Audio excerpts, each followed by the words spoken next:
ang mga kwento ng pag-ibig, kwento ng buhay, at kwento ng pag-asa dito sa Barangay Love Stories. Love Stories.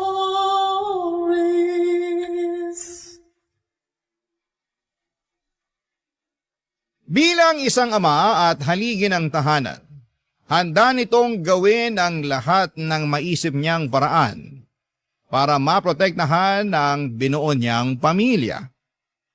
Siyang sandigan ng lahat sa tuwing pag-ibana ang bawat dingding ng tahanan. Ikaw, kabarangay, paano ka ba pinoprotektahan ng padre di pamilya ninyo?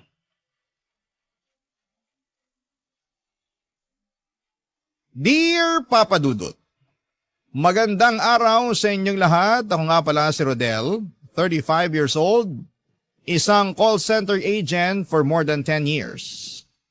Dito ko na rin nakilala ang babaeng gusto kong makasama habang buhay, si Jem. Kaedad ko lang siya, bagong agent siya at napunta sa aming team. Doon kami nagkapalagayan ng loob. Palagi kaming nagkakasama na naging dahilan para mahulog kami sa isa't isa. Hindi naman mahirap ma-in love sa isang katulad ni Jem. Mabait ito at maalaga. Bonus na rin na maganda siya at balingkinitan. Naging bukas na libro kami sa isa't isa at nalaman kong isa siyang single mom sa 2 batang lalaki. 2 years na siyang hiwalay sa kanyang naging asawa na si Henry, 55 years old. Dati raw niyang teacher noong college si Henry noong nagkakilala sila at naging sila after makagraduate. Mahigit 10 taon din silang nagsama bago tinapos ni Henry ang relasyon nila. Hindi naman nagloko si Henry. Sadyang may mga relasyon lang na kailangang tapusin bago tuluyang masira pa. Saka kung hindi naman sila natapos ay hindi naman kami makakapagsimula ni Jem. Yun nga siguro ang plano ng Diyos. Nung naging kami ni Jem ay unti-unti ay pinakilala niya ako sa 2 anak niya at nung una ay pinakilala ako bilang kaibigan. Nakiband ako sa kanila tulad ng isang kaibigan. Dahan-dahan lang siyempre hanggang sa masanay na sila sa presensya ko. Inaral ko talaga kung paano pakisamahan ang mga bata. At nakuha ko na ang tamang timpla. Isang araw pinakilala na ako bilang stepfather nila. Hindi namin sila nakitaan ng pagrebelde. Naiyak nga ako nung niyakap nila ako at sinabing masaya sila para sa amin ng mama nila, Papa Dudut.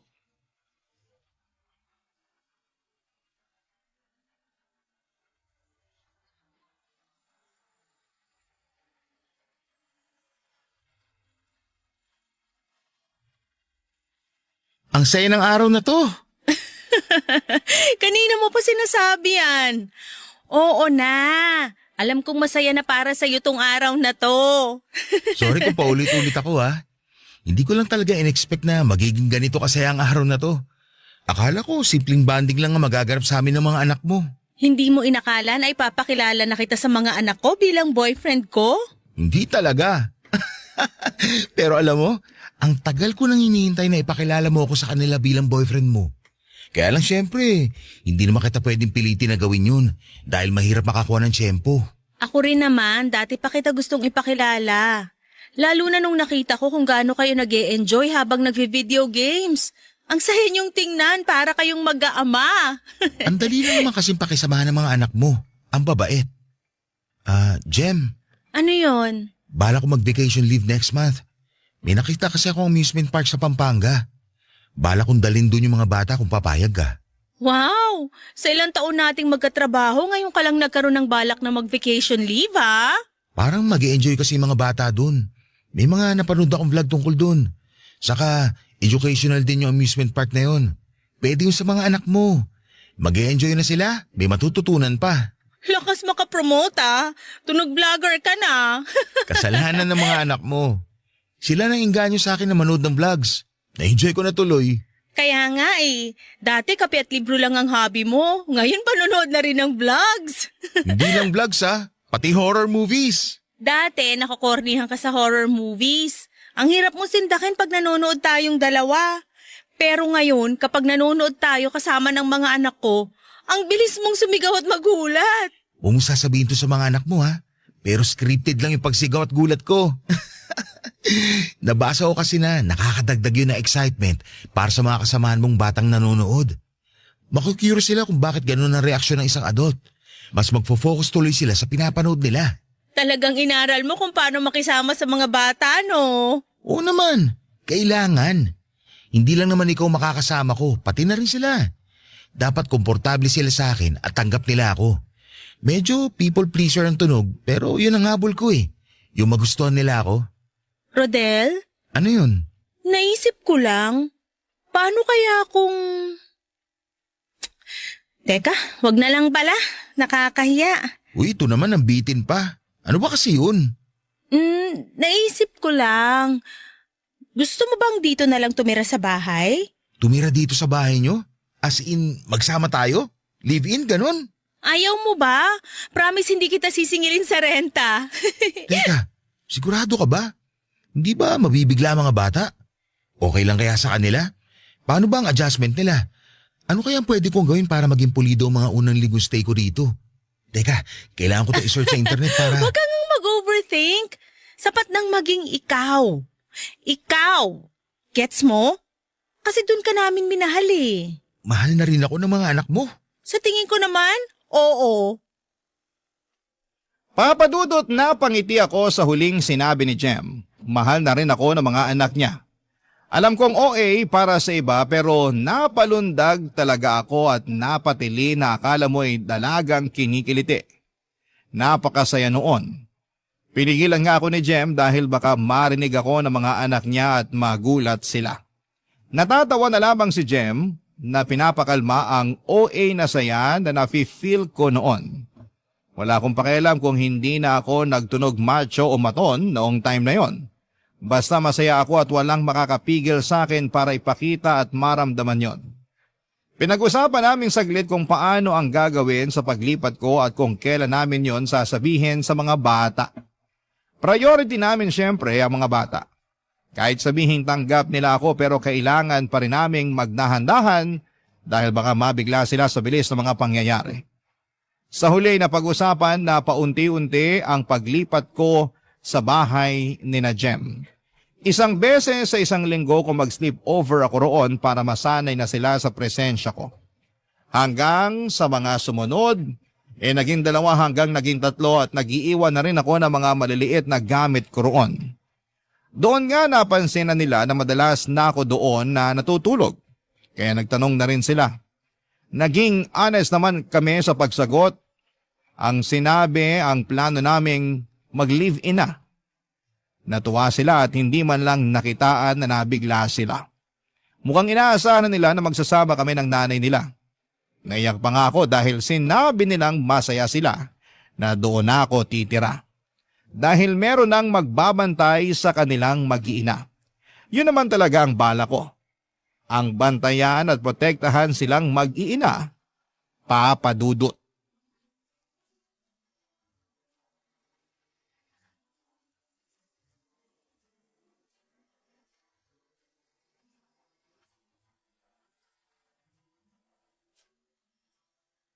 Sigurado ka bang nakuha mo na lahat ng gamit mo? Wala nang naiwan dun sa dati mong apartment? Yung kalendaryo na lang pero hayaan mo na. Patapos na rin naman ng taon. Regalo ko na lang yung sa landlady ko. Baka ma-miss ka ng landlady mo. Wala na siyang inaabutan ng sabaw ng tinola tuwing Sabado. Sabi ko naman sa kanya, ipa-deliver na lang niya kapag may sobra siya. Umuo naman. Kaya tuwing Sabado, may sabaw tayo. Pagandaan nyo ng mga bata. Puro ka talaga kalokohan. Tulungan mo na lang ako mamaya sa pagpapalit ng kubre-kama natin, ha? Maglalaba rin pala tayo bukas. Wala manunod kami ng sini ng mga bata bukas. Ay, bakit di ko alam yan? Bakit hindi ako kasama? May sarili kayong GC, no? Tapos hindi ako kasali. Sa atin lang to Pero kasi KJ ka raw kasama kaya ako lang in-invite sa sine. Ah, ganun, no? Uy, ano ba? Sige, akala mo. Ako, Pilipinas wala yung ka ng ibang hangin TV. kakatawa ngayon. Alam mo, kinakainaan ko eh. Ayun! Jem, Henry? Ikaw pala. Anong ginagawa mo rito? masama bang dumalaw sa mag-iina ko? Hindi naman. Kaya lang sana nagpasabi ka. Rodel, siya pala si Henry. Tatay ng mga anak ko. Henry si Rodel. Boyfriend ko. Finally, nagkakilala na rin tayo. Lagi kang nakukwento ng mga anak ko. Sana naman maganda ang kwento nila tungkol sa akin. Maayos ka naman daw, sabi nila. Gusto ko lang makita kung totoo. Bakit ka ba nandito, Henry? Wala naman dito yung mga bata Nag-sleepover sila sa bahay ng lola nila. Di ba sinabi ko naman sa'yo? Sinadya ko talagang pumunta rito para makilala ko tong bagong boyfriend mo. Curious lang ako. Sa susunod, magsabi ka kung dadaan ka Hindi yung nang bibigla ka. Bakit kailangang magsabi pa ako? Bakit kailangan ko magpaalam pag dadalaw ako? Ako ang bumili ng bahay na to. Bahay na binigay mo na sa amin ng mga anak mo mula nung iniwan mo kami. Mukhang hanggang ngayon, hindi mo pa ako napapatawad sa pag-iwan ko sa inyo Ginawa mo pa talagang biro yon? Lagot, Rodel. Mukhang hindi pa nakaka-move on ang ex-missus ko sa akin. Baka mabilis lang tong maagaw pabalik. Naka-move on na ako sa'yo dati pa. Huwag kang ang feeling. Kung wala kang ibang magandang sasabihin, mas mabuti pa umalis ka na lang. Sa susunod ka na dumalaw kapag nandito yung mga bata. Kapag wala sila rito, hindi ka welcome. Pero... Alam ko na yung sasabihin mo. Ipapamukha mo na ikaw ang bumili ng bahay na to. Pero ikaw din ang nagdesisyon na umalis dito. Kaya gets mo na rin naman siguro ang punto ko, no? Jem, sa tingin ko ayos lang naman kung padaan-daan dito si Henry. Hindi okay yon. Nakatira ka na rito sa bahay at kailangan niyang irespeto rin yon. Hanep, ako ang magpapakita ng respeto sa boyfriend mo na tumira sa bahay na binili ko. Pero sige, bilang nanay ng mga anak ko, pagbibigyan ko ang gusto mo.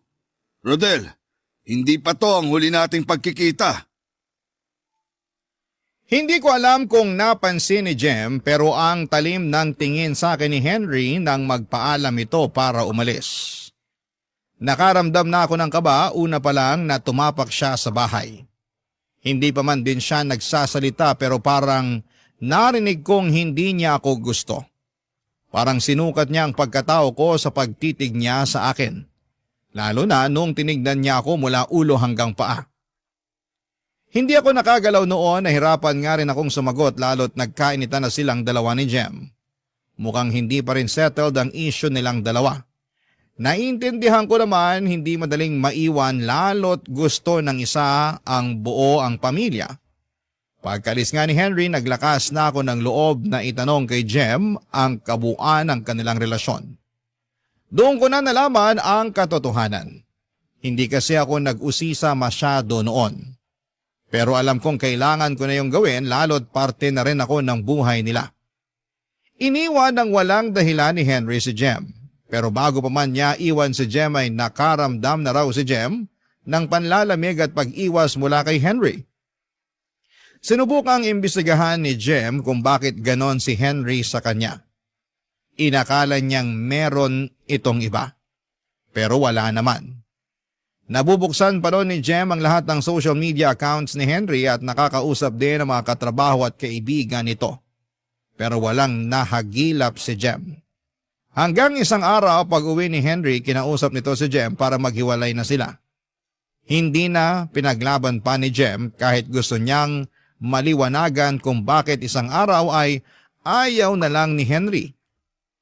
Sa pagdaan ng mga buwan at taon, inobserbahan ni Jem si Henry para malaman sa huling pagkakataon kung bakit ito nang iwan. Kung meron ba talagang ibang babae.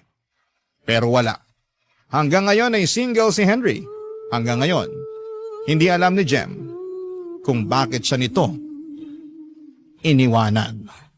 Barangay Love Stories. Barangay Love Stories. Nung sinabi ni Jem na naka-move on na ito kay Henry, pinaniwalaan ko yon. Ramdam ko naman na mahal niya ako at sa akin na siya nagpaplano ng buhay niya. Sa akin na siya nakakaramdam ng selos. Bilang isang lalaking very sensitive pagdating sa pangangailangan at emosyon ng isang babae, masasabi kong naibibigay ko ang lahat sa kanya at nararamdaman kong sapat na yon para kay Jem. At lalo ko pang ginagalingan araw-araw para ipakita sa kanya na karapat-dapat ako sa kanya at sa mga anak niya. Sa mga anak niyang napamahal na rin ako kahit sa maiksing panahon pa lamang ng pagkakakilala sa kanila. Kay Henry naman ay sinusubukan ko pa rin siyang kilalanin at tansyahin at madalas na itong nagpupunta sa bahay. Tinutuon naman niya ang pangako kay Jem na magsasabi ito bago pumunta sa bahay. Hindi na siya nang bibigla at saka dumadalaw lamang ito sa bahay kapag ando ng mga bata. Nakakatuwang ang makita si Henry na nakakabanding ang mga anak niya. Bigla ko naalala ang tatay ko. Hindi ko kasi na-experience ang ganon. Kung masaya ako na merong mga katulad ni Henry na kayang maging present sa mga anak niya. At pangako ko balang araw kapag nabiyayaan kami ni Jem na mga anak ay magiging present din ako. At sisiguraduhin kong maibibigay ko lahat ng kailangan nila hanggang makayanan na nilang bumukod sa amin. Isang gabi maulan, nakaharap namin muli si Henry. Hindi pa ito makauwi kaagad dahil wala itong mabook na sasakyan. Kaya nakausap pa namin siya sa kusina habang nagkakape, Papa Dudut.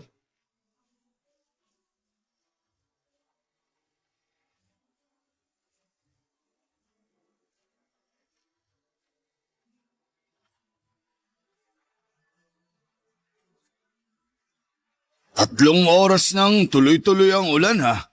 Hihinto pa kaya to? Kung bakit naman kasi ngayon mo pa naisip na hindi dalhin yung sasakyan mo? Eh di sana nakauwi ka na kanina pa. Talagang gusto mo na akong umalis no? Eh kasi napupuyat kami ni Rodel kakahintay na makaalis ka. Pasensya ka na Rodel kung napupuyat ka ha. Mukhang mahina ka pala sa puyatan. Bakit ganyan ang tawa mo? Parang tawa ng babae. Pati tawa ng boyfriend ko, pupunahin mo? Sumugod ka na kaya sa ulan para makaalis ka na rito. Kung ano-ano na lang napapansin mo eh. Aba, masama bang tanungin kung bakit ganun ang tawa niya? Eh sa nabigla ako. Hindi naman ako sanay sa lalaking may tawang pambabae. Hindi ka ba talaga titigil? Tama naman si Henry, Jem. Taong babae talaga ako. Yun na rin madalas sinasabi ng mga kaklase ko noon. Oh, kita mo na. Rodel, pigilan mo yan sa susunod. Kasi baka mapagkamalan nilang bakla ang magiging stepfather ng mga anak ko. Napipigilan ko naman minsan. Pasensya na ha. Ganito lang talagang tawa ko kapag masyado ako na-excite. Munti ka na akong magduda sa'yo eh. Parang ikaw ang magiging ilaw ng tahanan imbis na si Jem. Siguro naman kaya mo na sugurin tong ulan, no? Lakarin mo na ngayon. Umalis ka na. Oo, pwede namang dito ka na lang din matulog, Henry. Kasya ka naman sa sofa. Bukas ka na lang na umaga umalis. Delikado na rin kasi sa daan. Rodel! Salamat sa offer, Rodel. Pero si Jem pa rin ang masusunod. Uuwi pa rin ako. Baka bangungutin lang ako rito dahil sa sama ng loob nitong ex-misis ko sa akin. Ikaw ang bahala. Ay, Rodel, baka pwede ikaw na lang magsundo sa mga bata bukas pagkatapos nila sa klase. Bigla ko naalala, kailangan ko palang samahan si nanay sa check-up niya. Bukas na pala yun ng hapon. Sige, walang problema. Libre ko na lang din sila na ice cream bukas bago kami dumiretso dito sa bahay. Matutuwa mo ngayon. Ice cream? Anong akala mo sa mga anak ko? Dalaginding? Wala naman sa kasarian ng pagkain ng ice cream. Nung bata pa lang ako, yun ang paborito kong kainin pag uwian. Nakakawala ng pagod yun dahil doon sa tamis at gatas. Kaya naman pala ang lamya mo. Naiintindihan ko na. Wala ka bang tatay? Henry, sobra ka na ha? Below the belt na yung mga sinasabi mo. Nagtatanong lang ako. Ano bang masama kung alamin ko kung mayroong nagpalaking tatay dito kay Rodel? Wala. Wala akong nakilalang tatay. Pero maayos naman akong pinalaki ng nanay ko. Tama yon. Ang nanay niya na nagturo sa kanya kung paano tumrato ng tama ng kapwa. Lalo na sa mga magagaspangan dilang katulad mo.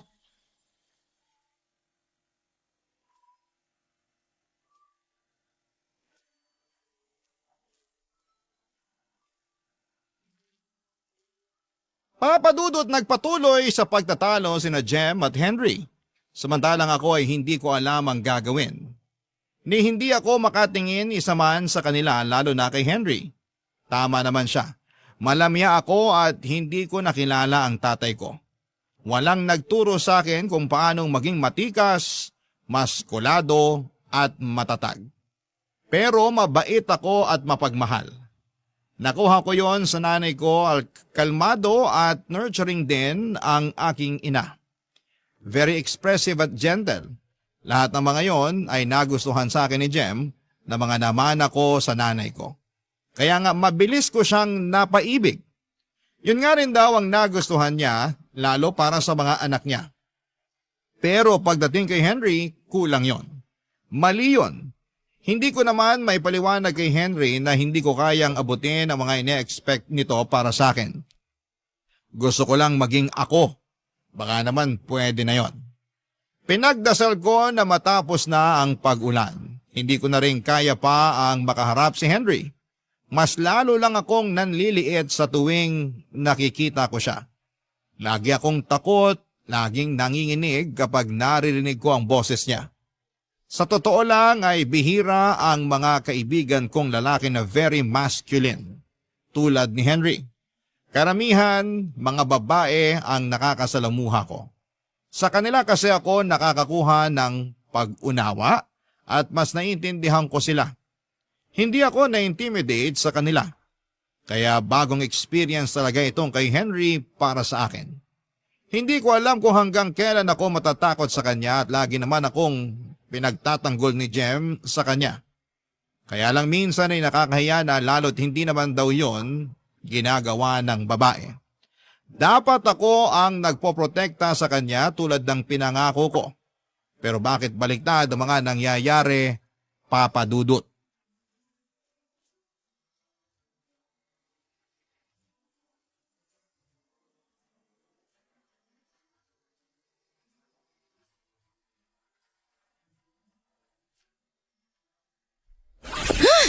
Kakainis talaga yung Henry na yan.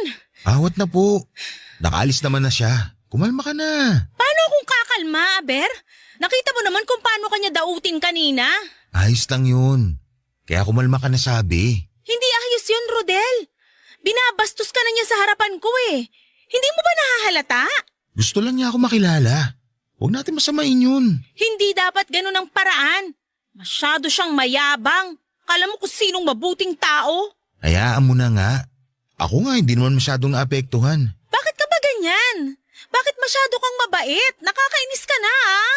Pinipili ko lang talaga ang laban ko. Kung nakipagsabayan ako kay Henry kanina, baka mas lalong magkagulo. Saka baka mamaya, hindi na yung dumalaw dito sa bahay. Kawawa naman yung mga bata. Kainis ka. Bakit? Bakit ba masyado kang mabait? Nakakainis. Hindi naman sa bait yun. Sinusubukan ko lang intindihin yung side ni Henry. Buti ka pa sinusubukan mo siyang intindihin. Eh siya, wala. Ang talim ng dila. Hindi man lang naisip kung nakakasakit na ba siya sa mga pinagsasasabi niya.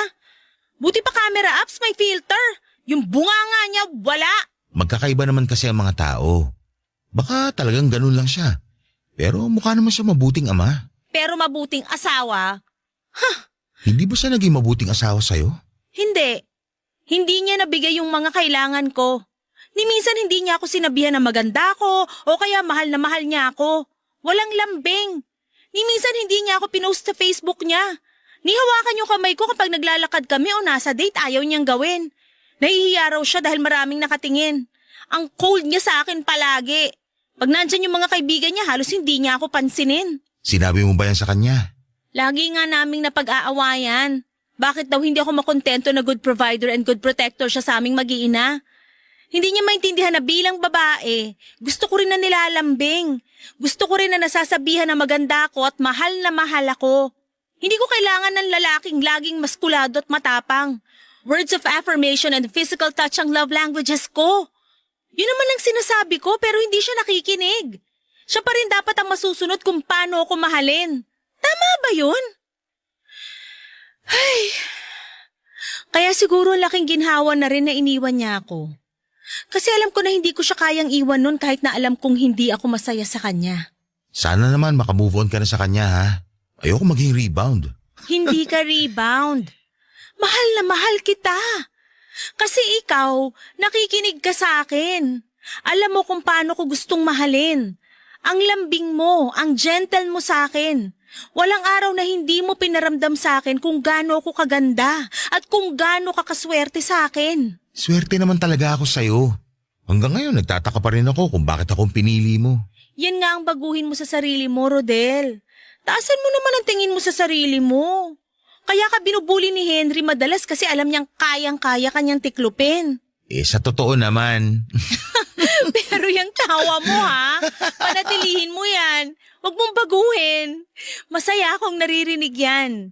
Huwag kang maniniwala kay Henry. Masarap sa tenga yung tawa na yan.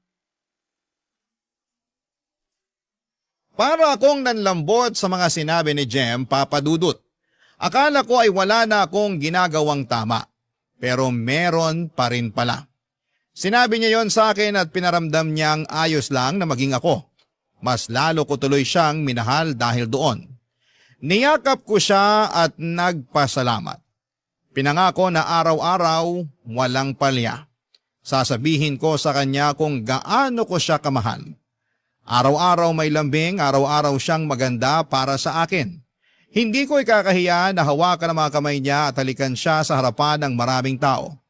Kung yon ang paraan para maramdaman niyang minamahal siya. Yon ang tama para sa kanya at hindi ko yon ipagkakait sa kanya. Napakaswerte ko na simpleng babae lamang si Jem, madaling pasayahin at madaling makontento sa mga simpleng bagay. Kaya nga minsan hindi ako pwedeng sisihin kung naiisip ko kung karapat-dapat ba ako sa pagmamahal niya. Niyakap ko siya ng mahigpit nang maramdaman kong nag-uumapaw na naman ang ligaya sa puso ko at humahalo yon sa insecurity ko. Pero nang tumitig ako sa mga mata niya, nawala ang insecurities ko. Puro na lamang pag-ibig. Mahal na mahal ko si Jem. Sila na mga bata. Aayusin ko kung paano maging tamang lalaki para sa kanila. Hindi man ako nauna sa buhay nila pero sisiguraduhin kong hindi ako ang mag-aabandona sa kanila. Malamyaman ako sa paningin ng padre de pamilya nila pero papatunayan kong hindi ako basta-basta magigiba kahit ano pa ang tingin ng iba.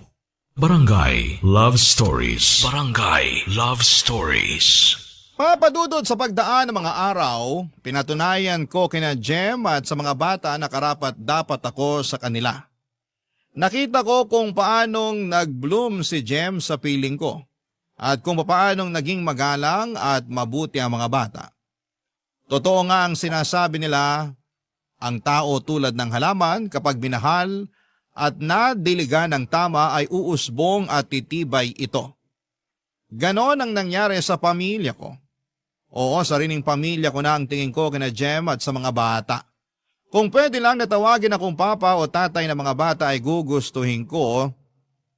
Kaya lang syempre bilang respeto kay Henry, dapat isa lang akong stepfather. Tito o kuya lang dapat ang itawag sa akin. Hindi na pwedeng lumagpas pa sa tatay o papa. Kontento naman ako doon kasi kahit hindi nila ako tinatawag na papa o tatay, pero pinaparamdam nila sa akin na parang ama nila ako. Sa akin sila nagsasabi ng mga nararamdaman nila. Komportable silang nagsishare sa akin ng mga sekretong hindi nila magawang sabihin isa man kina Jem at Henry. At sa part ko ay nakaka-proud yun ha. Kasi ang sarap sa pakiramdam na pinagkakatiwalaan ka ng mga bata. Yung feeling nila sa safe sila sa akin. Yun naman ang gusto kong iparamdam sa kanila palagi. Ang maramdaman nilang safe sila habang kasama ko. Ayos na sana ang lahat. Maganda ang dynamics namin sa bahay pero biglang nagbago ang lahat nagbabago ang lahat kapag dumarating o biglang sumusulpot si Henry nang walang pasabi. Hindi nito sinusunod ang pinangako nito kay Jem na magsasabi muna bago dumalaw. At ginagawa niyang madalas kapag wala sina Jem at mga bata sa bahay. Mukhang ako talaga ang pinupuntirya niyang dalawin. Papa Dudut.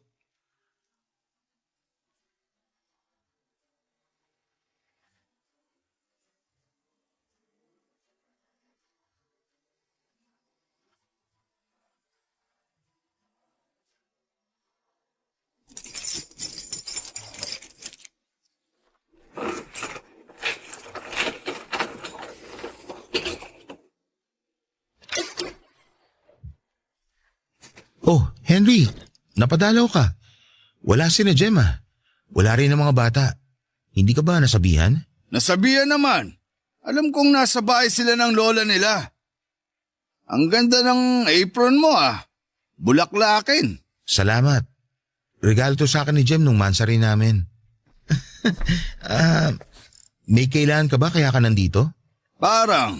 Gusto mo ba ng hot chocolate? Brownies. Meron ako mga binake na pastries. Nasa ref.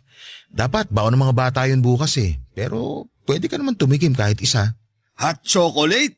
Brownies? Sa akin? Rodel naman. Yun lang kasi yung nagawa ko eh. Hindi pa ako nakakapag-grocery. Bukas pa. Ikaw din ang nag-grocery? Oo. Para hindi na mahirapan si Jem. Ako rin na nagluluto para sa amin ng mga bata. Hindi ko alam na ikaw na pala nagsusot ng saya sa bahay na to. Nako, moderno naman na ang mundo. Wala nang kaso kung lalaki ang magluluto o mamalengke. Huwag mong sabihin si Jem ang provider dito sa bahay. Masasapak na talaga kita. Ni minsan, hindi siya gumastos sa mga bayarin dito sa bahay nung kami pang dalawa. Hindi ah. Ako pa rin naman. Nag-aabot lang ng konti si Jem para sa ibang kailangan. Dapat nga, wala na siyang sinasalang gastusin dito sa bahay. Dapat ikaw na ang gumagawa nun. Ikaw ang lalaki. Ikaw ang mag-provide. Si Jem naman ang nag-i-insist na gawin yun eh. Kung ako lang masusunod, ayoko rin naman sana mag-abot pa siya. Pero nagagalit siya kapag hindi ko tinatanggap yung inaabot niya eh. Kasi masyado kang malamya. Kung magpapaka-alpha ka sa kanya, hindi yan mag-aabot sa'yo ng pera. E-enjoy na lang niya ang buhay prinsesa dito sa bahay. Hindi nga lang siya buhay prinsesa dito eh. Buhay reyna din.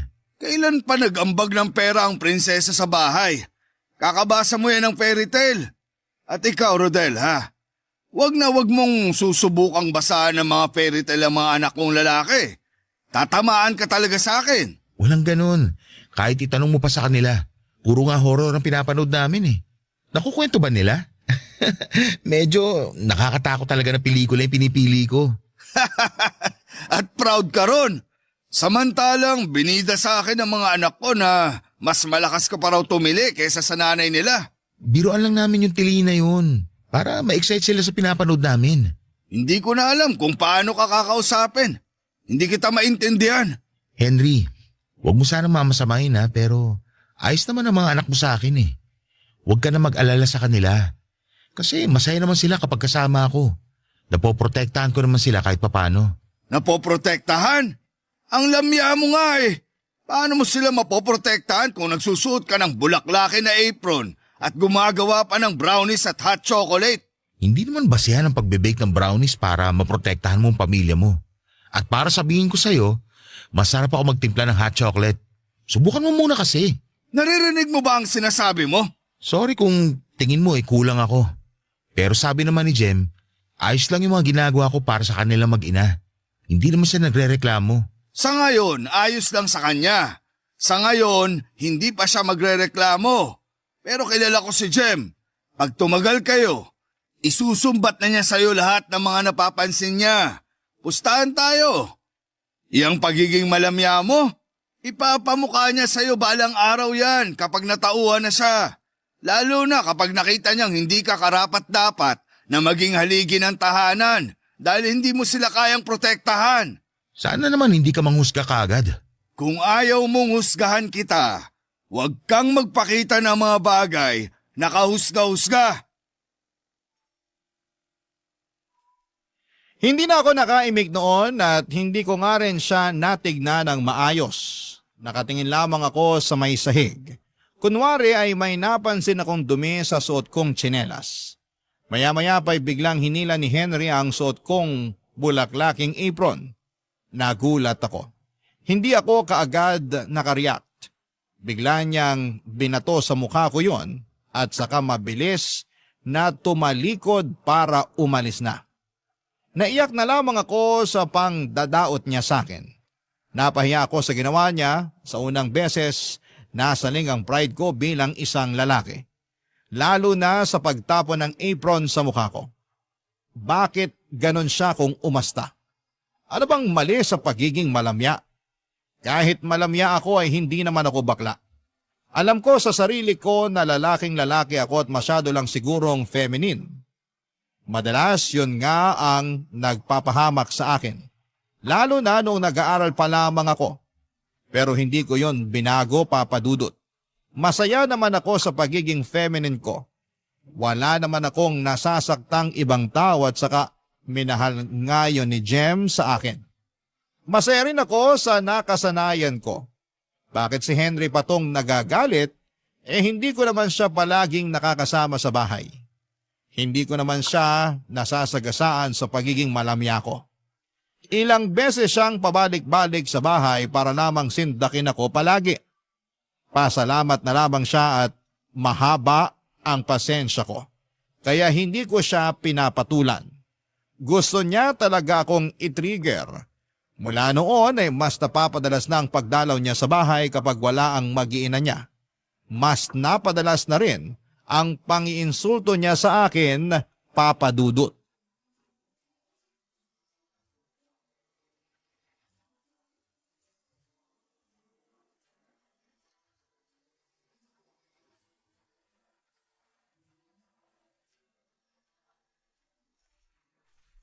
Rodel, Wala sina Jem at mga bata dito.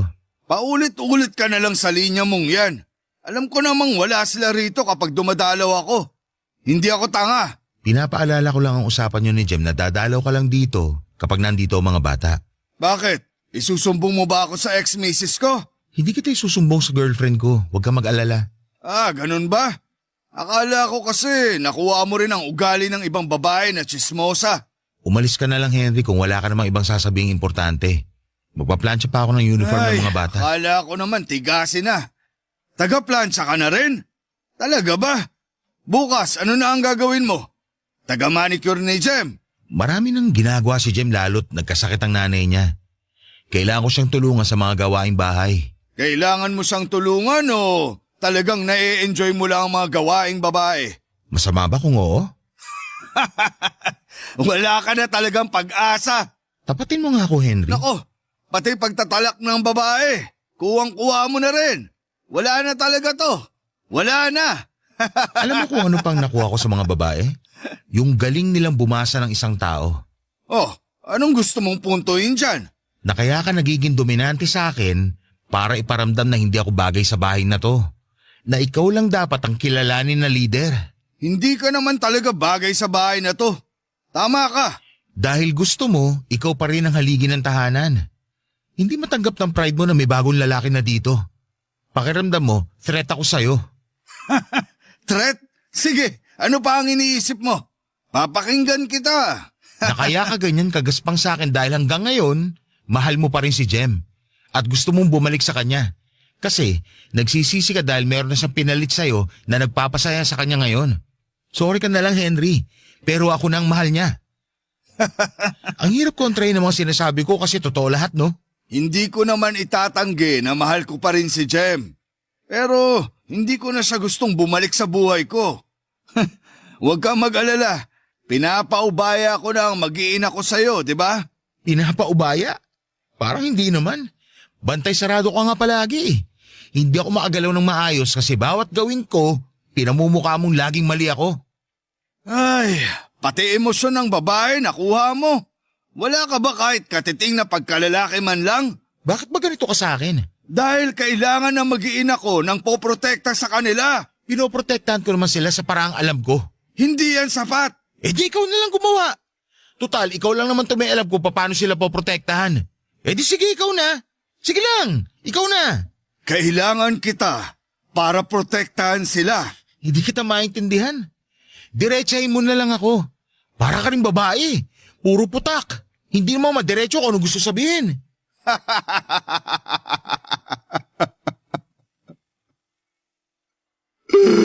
Oh, Henry, ayos ka lang?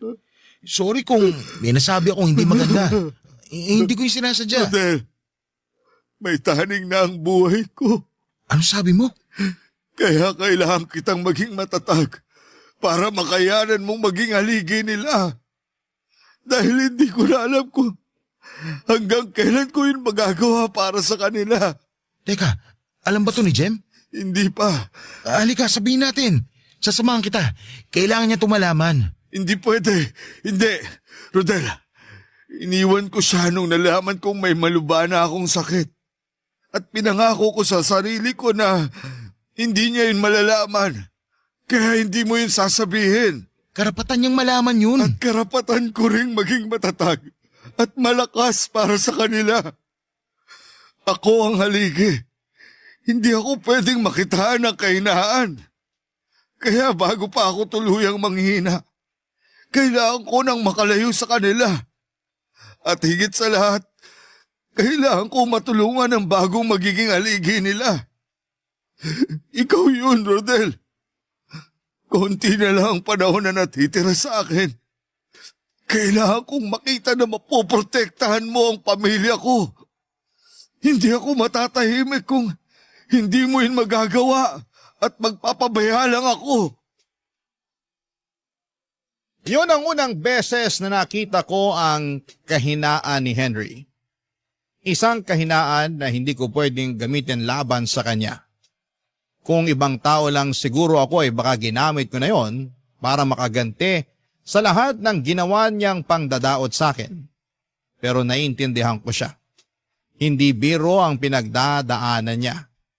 Gusto lamang niyang may matibay na humalili sa kanya bilang haligi ng tahanan. Hindi man ako nagkaroon ng chance na makilala ang tatay ko pero hindi yon kakulangan sa parte ko para maunawaan ang pinagdadaanan ni Henry. Isa siyang ama, isang asawa. Wala naman siyang ibang hangad kundi ang maging matibay na sandigan ng kanyang pamilya. Kahit siya mismo ang nahihirapan. Kahit wala siyang ibang mapagsabihan. Ama siya. Isang mabuting haligi ng tahanan. Tumaas lalo ang respeto ko sa kanya noong hinayaan niya ang sarili niyang umamin sa kahinaan niya. Ang kanyang pamilya sina Jem at ang mga bata. Gusto ko talagang sabihin kay Jem ang nangyayari kay Henry pero nagbitiw na ako ng pangako kay Henry na mananatiling sekreto ang tungkol sa sakit niya. Saka na lang daw pwedeng malaman ng kanyang mag-iina ang kalagayan niya kapag nasa loob na siya ng kabaong at hindi na niya makikita kung paano sila magluksa at maging mahina dahil sa pagkawala niya. Hindi raw kasi niya kayang makita na madurog ang mga anak niya kapag nalaman nilang may taning na ang buhay ng ama nila. Baka mas lalo lang daw siyang manghina at mawala ng respeto sa sarili niya bilang isang ama dahil hindi niya magawang i-shield ang mga anak niya sa ganong pagsubok. Hindi ako sumang-ayon sa kanya roon pero ano bang magagawa ko kung mas nananaig ang pride niya bilang isang lalaki? Ano ba ang dapat kong gawin sa sitwasyon ko? Sana'y matulungan ninyo ako at kung sakali lang ay baka may tips din kayo kung paano maging haligi ng tahanan tulad ng gustong mangyari ni Henry sa akin. Gusto ko siyang pagbigyan sa kahilingan niya pero hindi ko alam kung paano yon sisimulan. Maraming salamat po. Ako ang inyong kapuso at kabarangay forever, Rodel. Ang tindi ng barangay love stories na to Hindi mo aakalaing talaga, literal na plot twist ang ending. Eh ikaw, anong akala mong ending sana? I-share mo na yan sa aming comment section.